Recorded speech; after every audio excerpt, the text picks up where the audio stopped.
Internal control check and audit के हम finishing part पर हैं ऑलमोस्ट, एंड देयर आर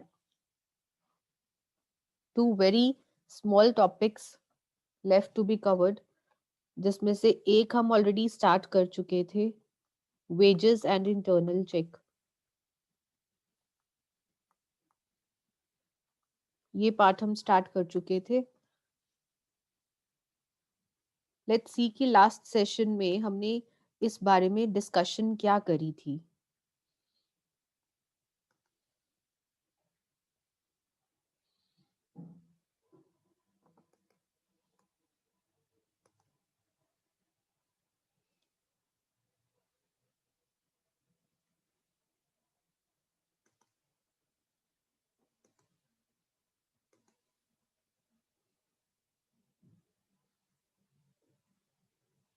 देखिए जी, लास्ट सेशन में हमने वेजेस एंड इंटरनल चेक में क्या किया था कि यदि एक ऑर्गेनाइजेशन में इंटरनल चेक सिस्टम वेजेस के ऊपर नहीं होता तो क्या क्या डिस्क्रिपेंसीज, भिन्नताएं या फिर प्रॉब्लम्स आ सकती हैं। क्या प्रॉब्लम्स आ सकती हैं? सबसे पहले तो आप लेबर को उस अवधि के लिए पेमेंट्स कर सकते हैं जिस अवधि के लिए उसने काम किया ही नहीं बाय मिस्टेक, क्योंकि इंटरनल चेक सिस्टम आपकी ऑर्गेनाइजेशन में नहीं था। सेकंड, वेज शीट में आप फिक्टिशियस नेम्स या फिर नकली नाम चढ़ाकर जो सैलरीज हैं उनका गबन कर सकते हैं। इसमें मैंने आपको ये एग्जांपल दिया था कि जहां पर रामू शामू के अलावा ये जो ध्यानु है ये फिक्टिशियस वर्कर है और इसकी वेजेस की चोरी हो रही है नकली नाम वेज शीट में डालकर।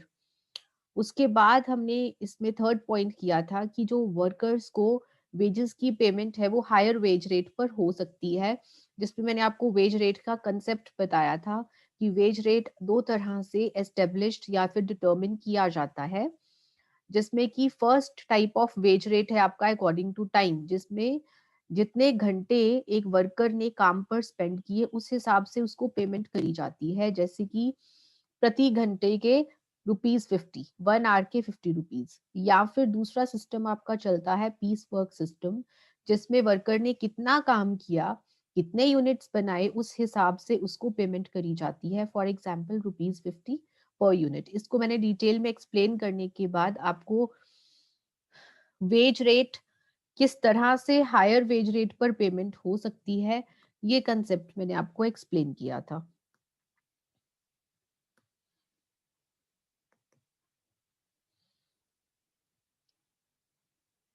देखिए जी, तो मैंने आपको क्या एक्सप्लेन किया था यहाँ पर कि आपका एक्चुअल वेज रेट है ₹50 पर आवर, लेकिन आप वर्कर्स को हायर वेज रेट पर पेमेंट कर रहे हैं ₹80 पर आवर। और ये जो ₹30 का डिफरेंस है जो आप कंपनी के खाते में से निकलवा तो रहे हैं ज्यादा, लेकिन वर्कर को आप ₹50 के हिसाब से ही पेमेंट कर रहे हैं, ये ₹30 की आप चोरी कर रहे हैं। या फिर और क्या हो सकता है, इंटरनल चेक सिस्टम ना हो तो कैलकुलेशन में मिस्टेक्स हो सकते हैं, या फिर अनक्लेम्ड वेजेस की चोरी हो सकती है। अनक्लेम्ड वेजेस का मैंने आपको कंसेप्ट कैसे बताया था कि वेज शीट्स में आपके पास ये डिटेल्स हैं कि आपके पास ABCD 4 लेबरर्स हैं और आपने उनको ये पेमेंट करनी है, जिसमें से जो डी है वो अपनी वेजेस को लेने नहीं आया, वो वेजेस लेने नहीं आता है और बहुत समय बीत जाता है। ये लावारिस वेजेस, ये जिन वेजेस का कोई दावेदार नहीं है, उनकी चोरी की जा सकती है यदि इंटरनल चेक सिस्टम आपका इन प्लेस नहीं है।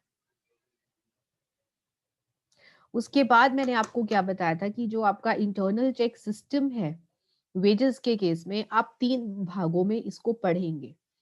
पहला भाग क्या है, वेज रिकॉर्ड्स मेंटेन करना। और वेज रिकॉर्ड्स में आपने क्या सब देखना है कि किस वर्कर ने कितना काम किया है या कितनी देर काम किया है, इसका रिकॉर्ड बनाना है आपको मेंटेनेंस ऑफ वेज रिकॉर्ड्स में। नंबर ऑफ आवर्स वर्कड या फिर नंबर ऑफ यूनिट्स मेड। जब आपके पास टाइम की जानकारी आ गई कि किस वर्कर ने कितनी देर काम किया है और कितने यूनिट्स बनाए हैं, उसके बाद आप वेज शीट प्रिपेयर करेंगे। और वेज शीट में आप क्या लिखेंगे कि ये एम्प्लॉइज हैं, ये वर्कर्स हैं और इन वर्कर्स को इतनी इतनी वेजेस देनी बनती हैं। ये सब होगा वेज शीट में। वेज शीट्स बनाएंगे और वेज शीट्स जब एक बार बन जाएंगी आपकी, उसके बाद आप वर्कर्स को वेजेस की पेमेंट करेंगे। किसके ऊपर बेस्ड? वेज शीट के ऊपर बेस्ड। वेज शीट्स पर आधारित आप वर्कर्स को पेमेंट करेंगे। और हमने स्टार्ट कर दिया था first part, maintenance of wage records, ये स्टार्ट किया था हमने। और इसमें मैंने आपको क्या बताया था कि इसमें प्रॉपर रिकॉर्ड रखा जाता है कि कौन से एम्प्लॉय ने कितना टाइम स्पेंड किया काम पर, या फिर कितना काम उसने किया, लेबरर्स ने कितना समय काम पर लगाया एवं कितना काम किया, इसका रिकॉर्ड रखा जाता है इस स्टेप के अंडर। दूसरा मैंने आपको इसमें बताया था कि ना सिर्फ समय कितना व्यतीत किया काम पर, इस चीज का रिकॉर्ड रखा जाता है, बल्कि इस चीज का रिकॉर्ड भी रखा जाता है कि कौन से एम्प्लॉय ने कितनी छुट्टियां ली हैं या फिर कितना ओवर टाइम किया है। What is over time? Normal working hour से ज्यादा यदि कोई वर्कर काम करता है तो उसे ओवर टाइम कहते हैं। सो यदि कोई वर्कर ओवर टाइम करता है, उसका रिकॉर्ड रखना जरूरी क्यों है? क्योंकि ओवर टाइम के लिए भी पैसे मिलते हैं बेटा। ठीक है जी। So maintenance of wage records start किया था हमने, और इसमें हमें क्या क्या रिकॉर्ड करना है? किस वर्कर ने कितना समय व्यतीत किया, कितने आवर्स काम किया, या फिर कितने यूनिट्स बनाए, ये रिकॉर्ड रखेंगे। सेकंड, छुट्टियों का रिकॉर्ड रखेंगे और ओवर टाइम का रिकॉर्ड रखेंगे। तो चलिए इसके साथ ही फिर अब बढ़ते हैं हमारे आज के सेशन की तरफ और मेंटेनेंस ऑफ वेज रिकॉर्ड्स को आगे लेके जाते हैं बेटा। So here is our first point, maintenance of wage records.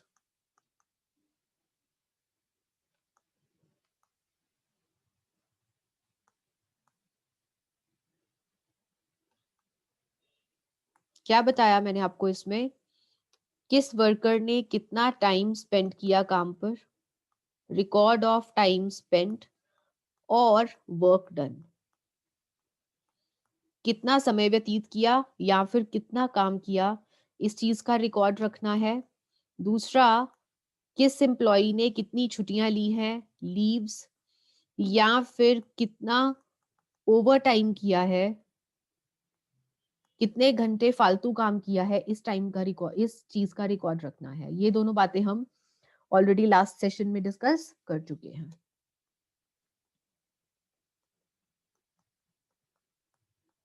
Refer last class. ठीक है जी। अब आगे देखते हैं कि क्या करना है हमें इसमें। अब वेज रिकॉर्ड्स के लिए आपको दो तरह के रिकॉर्ड्स बनाने हैं। दो तरह के रिकॉर्ड्स बनाने हैं, two types of record.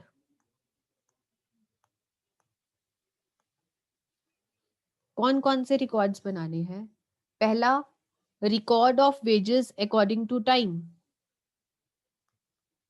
Record according to time, and second is record according to piece work. इस बारे में अब मैं आपको हल्का सा लास्ट सेशन में एक्सप्लेन कर चुकी हूँ कि आपको वर्कर्स को वेजेस पे करनी होती हैं या तो समय के हिसाब से या फिर काम के हिसाब से।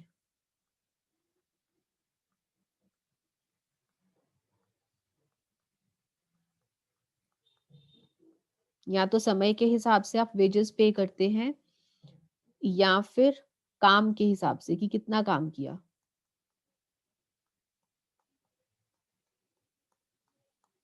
ठीक है जी।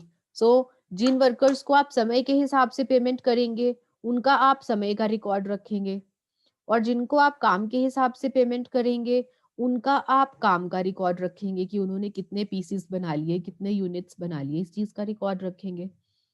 सो यहाँ पर आपको दो रिकॉर्ड्स मेंटेन करने हैं, एक टाइम के हिसाब से, दूसरा काम के हिसाब से। ठीक है जी।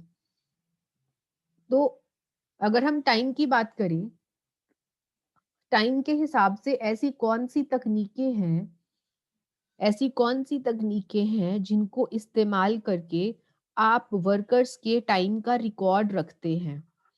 डिस्कस करते हैं ये पार्ट, ए एंड बी। तो डिस्कस करते हैं ए पार्ट। ए पार्ट में आप रिकॉर्ड रखेंगे, रिकॉर्ड अकॉर्डिंग टू टाइम।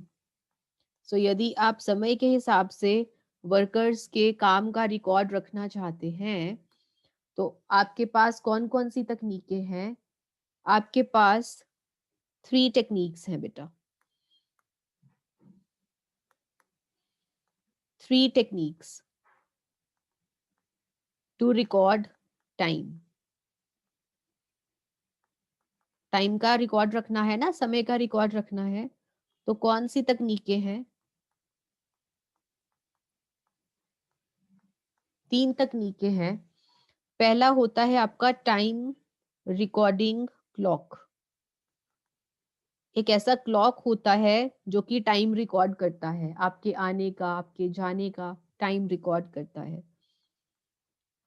दूसरा आपको मेंटेन करना है ओवर टाइम रिकॉर्ड, किस वर्कर ने कितना ओवर टाइम किया। और तीसरा आपका आता है pass out record. What is pass out record? Pass out record, यदि आप वर्किंग आवर्स के दौरान फैक्ट्री से बाहर जाना चाहते हैं अपने निजी कार्य के लिए या फिर अपने काम से संबंधित कार्य के लिए, तो आपको एक पास मिलता है और आप कितना टाइम बाहर व्यतीत करके आए इस चीज का रिकॉर्ड भी टाइम कीपर रखेगा।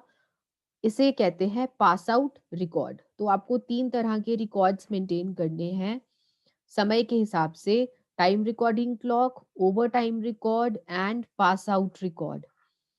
तो चलिए सबसे पहले हम बात करेंगे टाइम रिकॉर्डिंग क्लॉक की। कैसे काम करता है आपका टाइम रिकॉर्डिंग क्लॉक? आपने वर्कर्स के टाइम का हिसाब रखना है कि वर्कर्स कितना, क्योंकि आपने समय के हिसाब से पेमेंट करनी है। आपने प्रति घंटे के हिसाब से पेमेंट करनी है, ₹50 पर आवर। 1 घंटे के आपने 50 रुपए देने हैं वर्कर को।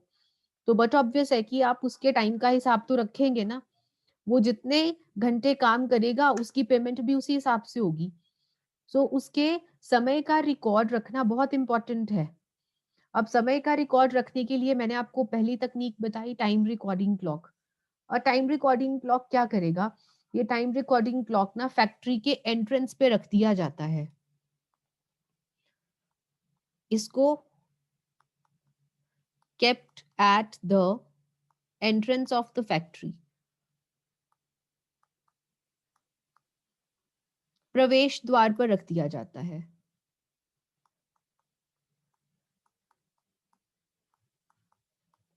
प्रवेश द्वार पर टाइम रिकॉर्डिंग क्लॉक रख दिया जाता है। ठीक है मैम। फिर उसके बाद होता क्या है? जैसे ही एक वर्कर फैक्ट्री में एंटर हुआ, ये रहा वर्कर, ये रहा वर्कर रामू।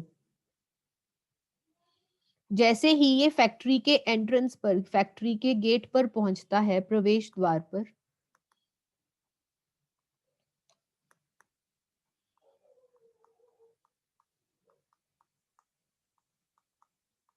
ये यहां पर पहुंचा और यहां पर रखा हुआ था एक टाइम रिकॉर्डिंग क्लॉक। यहां पर रखा हुआ था टाइम रिकॉर्डिंग क्लॉक। ठीक है मैम। ये क्या करेगा रामू? टाइम रिकॉर्डिंग क्लॉक में, जैसे एटीएम में आप कार्ड डालते हैं, एटीएम में जिस तरह से आप स्लॉट में कार्ड डालते हैं ना, वैसे टाइम रिकॉर्डिंग क्लॉक में भी एक स्लॉट बना होता है। उस स्लॉट में रामू अपना कार्ड डालेगा। रामू के पास क्या है? कार्ड है। क्या है रामू के पास? कार्ड। रामू क्या करेगा? अपना कार्ड जो है वो टाइम रिकॉर्डिंग क्लॉक में डालेगा।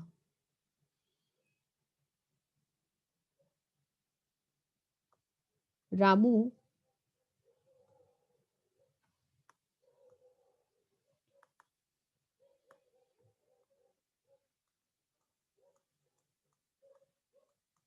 अपना कार्ड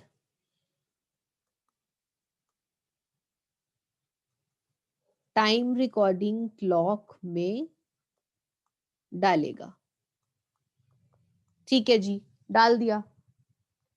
जैसे ही वो डालेगा ये कार्ड, वैसे ही उसके कार्ड के ऊपर उसका एंट्री का टाइम प्रिंट हो जाएगा। कार्ड पर एंट्री टाइम मतलब वो किस टाइम पर, किस समय वो फैक्ट्री में आया, एंट्री टाइम प्रिंट हो जाएगा। एंट्री टाइम क्या होता है, किस टाइम वो फैक्ट्री में आया, वो टाइम यहाँ पर प्रिंट हो जाएगा कार्ड में, जैसे ही वो कार्ड उस क्लॉक के अंदर डालेगा। ठीक है जी। उसके बाद उसने दिन भर काम किया, उसके बाद वो फैक्ट्री में चला गया, फैक्ट्री में उसने दिन भर काम किया।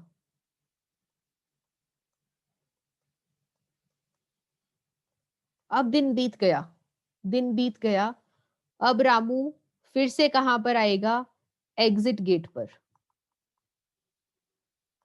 वहीं पर गेट पर, प्रवेश द्वार पर या फिर एग्जिट, अगर आपके दो द्वार हैं, एक एंट्री वाला एक एग्जिट वाला, तो यहाँ पर वो एंट्री पॉइंट पर जाएगा और यहाँ पर वो एग्जिट गेट पर जाएगा। कभी कभी एक ही गेट होता है तो उसी गेट पर जाएगा। वापसी के टाइम पर वो फिर से टाइम रिकॉर्डिंग क्लॉक में अपना कार्ड डालेगा।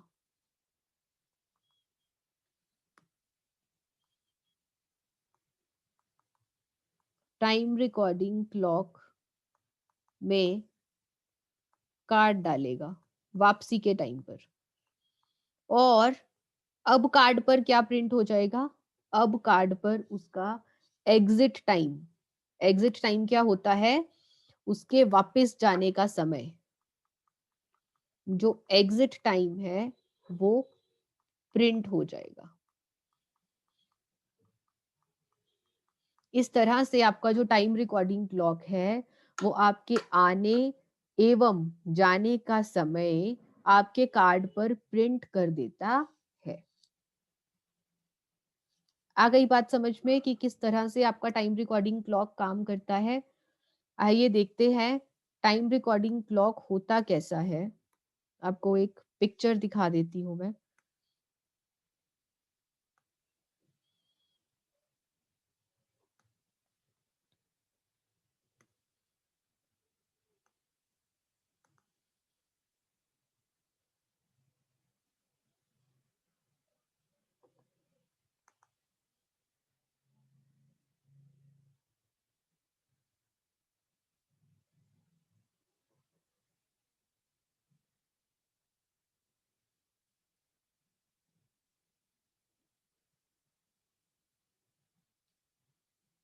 ये देखिए बेटा, यहाँ से आपको कुछ हिंट लगेगा कि टाइम रिकॉर्डिंग क्लॉक कैसा होता है।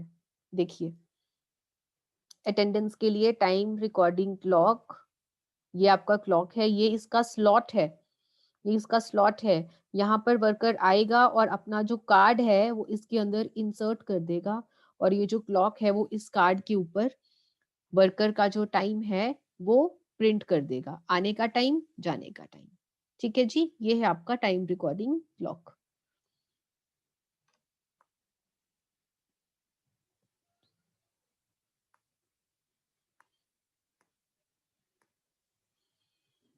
ओके, सो टाइम रिकॉर्डिंग क्लॉक यूज करते हुए आपको क्या ध्यान रखना है, आपको ये ध्यान रखना है बेटा कि कोई वर्कर किसी दूसरे वर्कर का कार्ड इसमें ना डाले।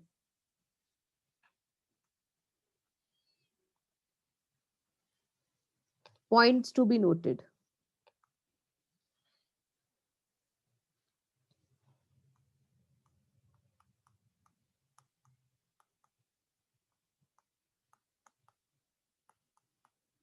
किन बातों का आपको ध्यान रखना है टाइम रिकॉर्डिंग क्लॉक यूज करते हुए।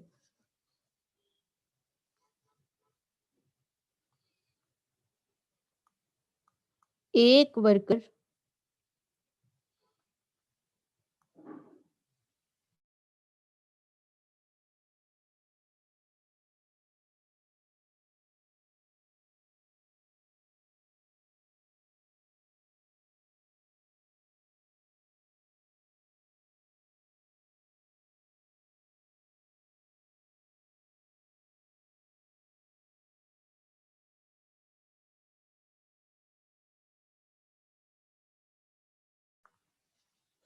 पॉइंट्स टू बी नोटेड,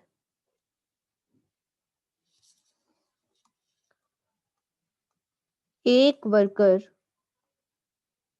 या एक कर्मचारी जो है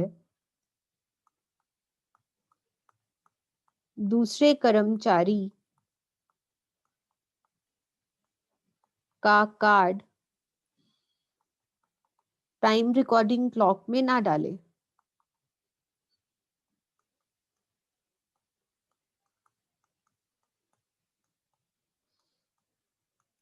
ठीक है जी। मान लीजिए ये है ए, बी और सी, इसमें से ए प्रेजेंट है, बी भी प्रेजेंट है, लेकिन जो सी है, सी एब्सेंट था, काम पर नहीं आया था। लेकिन सी का जो कार्ड है वो ए और बी के पास था। ए के पास सी का कार्ड था। ए ने क्या किया? ए ने अपना कार्ड इंसर्ट किया, साथ ही साथ सी का कार्ड भी इंसर्ट कर दिया।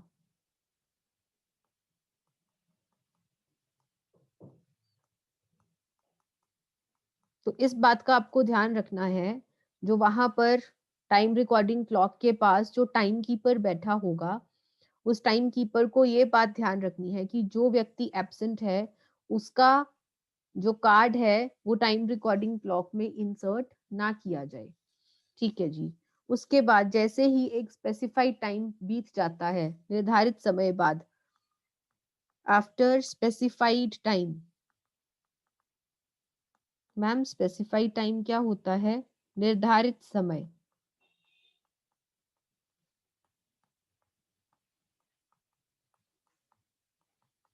निर्धारित समय के बाद क्या चाहिए बेटा? निर्धारित समय के बाद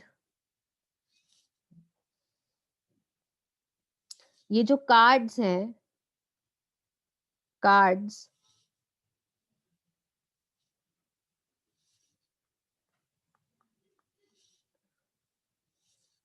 कार्ड्स को वेज डिपार्टमेंट के पास सेंड कर दीजिए।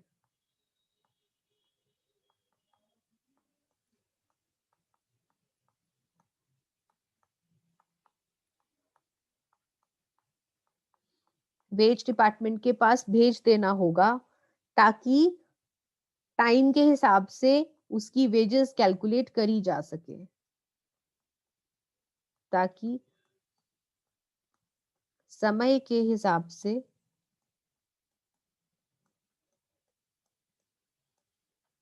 वेजेस कैलकुलेट की जा सके। ये पॉइंट्स आपको ध्यान रखने हैं। एक ये कि जो कर्मचारी एब्सेंट है उसका कार्ड आपको टाइम रिकॉर्डिंग मशीन में नहीं डालने देना है। और दूसरा, कुछ निर्धारित समय के बाद जो कार्ड्स हैं उसको वेज डिपार्टमेंट के पास भेज दीजिए, ताकि जो वेज डिपार्टमेंट है वो वेजेस कैलकुलेट करके आपके पास सेंड कर दे। ठीक है जी। ये तो हो गया आपका first technique, time recording clock.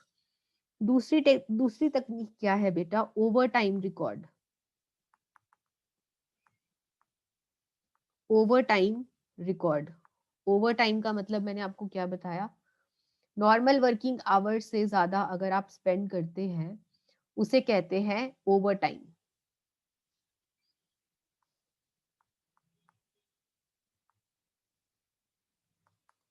Normal working hours से ज्यादा समय व्यतीत करना ओवर टाइम कहलाता है।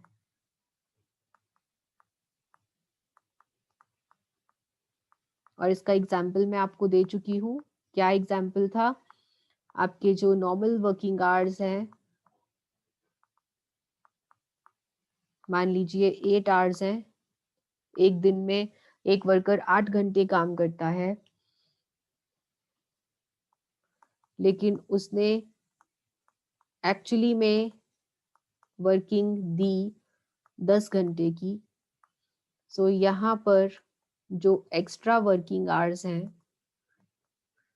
एक्स्ट्रा वर्किंग आवर्स है 2 आवर्स, एक वर्कर ने 2 घंटे फालतू काम किया, इसे आप कहते हैं ओवर टाइम। ओवर टाइम का रिकॉर्ड रखना भी जरूरी है ताकि वर्कर को ओवर टाइम के लिए भी पेमेंट की जा सके। लेकिन ओवर टाइम क्या कोई भी कर्मचारी अपने मर्जी से कर सकता है? नहीं जी। ओवर टाइम करने की परमिशन, ओवर टाइम करने की इजाजत किसी सीनियर अधिकारी द्वारा दी जानी चाहिए।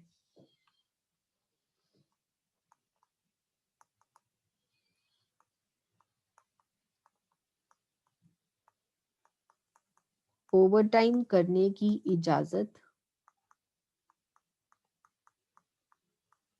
किसी सीनियर ऑफिसर, सीनियर ऑफिसर कौन होता है? उच्च अधिकारी।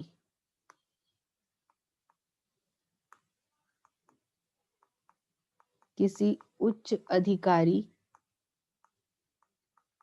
द्वारा लेना आवश्यक है। क्यों आवश्यक है? क्योंकि बेटा ओवर टाइम में फालतू पेमेंट करी जानी है, और जहां पर फालतू पेमेंट की बात आती है वहां पे जो ऑर्गेनाइजेशन की कॉस्ट है, ऑर्गेनाइजेशन का जो काम करने का खर्चा है वो बढ़ जाता है। इसलिए जब तक कोई उच्च अधिकारी ओवर टाइम करने के लिए इजाजत ना दे तब तक किसी भी कर्मचारी को ओवर टाइम नहीं करने देना है। ठीक है जी। और दूसरी बात ये कि ओवर टाइम को रेगुलर बेसिस पर ना करवाएं, नियमित तौर पर ओवर टाइम की आदत ना बनवाएं, क्योंकि इससे क्या होगा कि जो वर्कर है वो लेजी हो जाएगा, वर्कर अपने नॉर्मल वर्किंग आवर्स में आलसी हो जाएगा, वो बातचीत में, गपशप में और इधर उधर अपना टाइम स्पेंड करना शुरू कर देगा, क्योंकि उसको पता चल जाएगा कि अगर उसका काम नहीं हो पाया तो उसको ओवर टाइम मिलेगा। ठीक है जी। इसलिए ओवर टाइम को बहुत ज्यादा एनकरेज नहीं करना चाहिए, नियमित तौर पर ओवर टाइम नहीं दिया जाना चाहिए।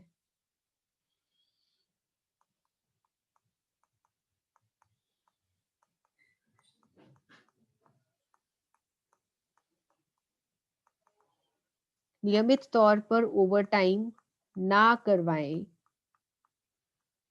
अन्यथा जो वर्कर है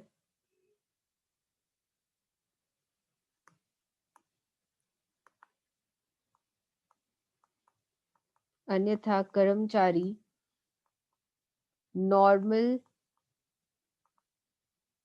वर्किंग आवर्स में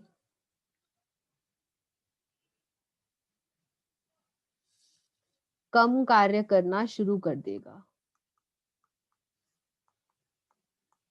लेजी हो जाएगा। वो नॉर्मल वर्किंग आवर्स में ज्यादा काम नहीं करेगा ताकि उसे ओवर टाइम करवाया जाए, इससे उसको ज्यादा सैलरी मिलेगी, इसलिए वो जो वर्कर है वो नॉर्मल वर्किंग आवर्स के दौरान लेजी हो जाएगा। ठीक है जी।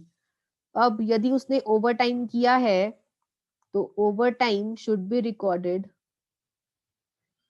ओवर टाइम वर्कर के कार्ड पर रिकॉर्ड किया जाए। हर वर्कर के पास अपना एक कार्ड होता है जिसके ऊपर उसका नाम, उसका डिपार्टमेंट और उसकी अन्य डिटेल्स होती हैं।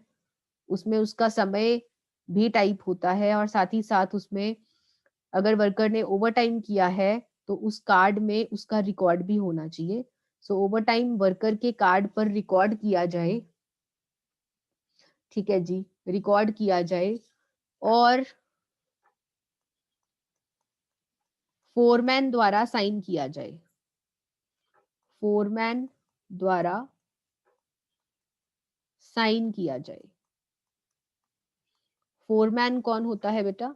जो वर्कर से काम लेता है, जो वर्कर्स की निगरानी रखता है, वर्करों से काम करवाता है, कर्मचारियों से फैक्ट्री में काम करवाता है, उसे फोरमैन कहते हैं।